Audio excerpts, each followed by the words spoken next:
How do you feel when somebody asks you the question, what do you do? Do you feel confident that you can give a great answer that excites them and interests them and makes them want to know more? Or do you feel a little bit cringe, like you're not sure what to say and you play down your strengths and you kind of want to be bland and boring and fit in? Depending on your culture, you may definitely do that. You might be a Nobel Peace Prize winner and you might just say, oh, well, I do a little bit of this and a bit of that. I wear multiple hats or something like that. The truth is that entrepreneurship is the journey of 1,000 pitches. And the better you can pitch, the further you go and the faster you go. Entrepreneurs who do really, really well, they're very good at pitching. They know how to answer the question, what do you do? They know how to start a podcast. They know how to get up on stage and attract the interest of the audience. So all of that is a skill called pitching. Okay, so let's explore something called the social pitch or the hook pitch. Now I've given it this little hook shape so that it stands out in your mind.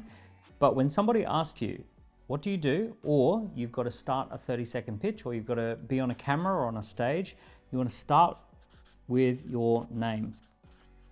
Most people get started with who they are and what they do, and they don't remind people what their name is or their business name.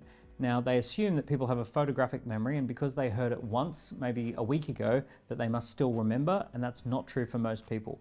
Most people, especially if they're meeting a lot of people that day, do not remember names, and they do not remember your business name in particular. So the first thing to do is reintroduce yourself with your name and your business name. So you might start with, I'm Daniel Priestley, I'm the founder of Dent Global. And by stating the business name, you're really opening up people's folder in their mind so that they have a place to store the information that you're about to give them. Now, the first piece of information that you want to give people is called same. So name, then same. Same is the boring information that allows people to understand what you do in a very low resolution format.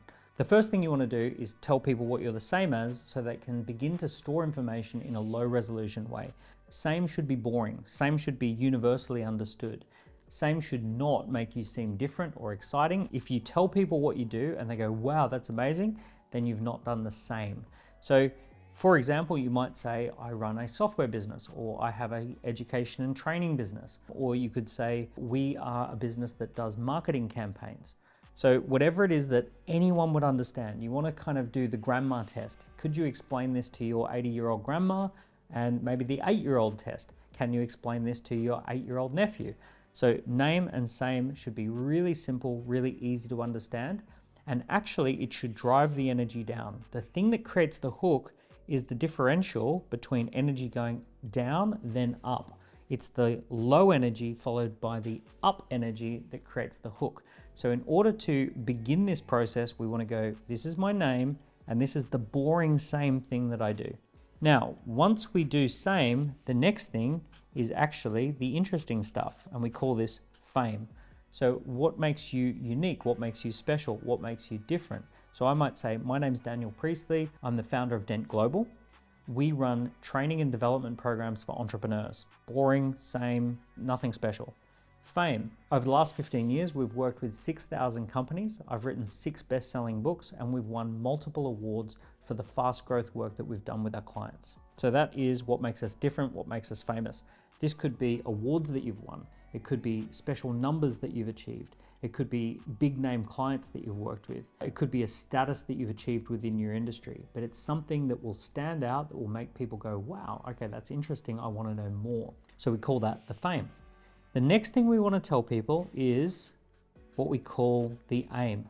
The aim is what you're hoping to do in the next 90 days, or what you're currently focused on, your current target, your current thing that you're working on. You might say, I've recently just published a book, or you might say, I'm growing a YouTube channel, or you might say, at the moment, we are working on getting 30 of our clients to achieve XYZ result. This is your current focus, your current aim. And the final thing that we want to share with people is what we call your big game. And your big game is, what is your vision? What is the thing you'd love to achieve 3 or 4 years from now?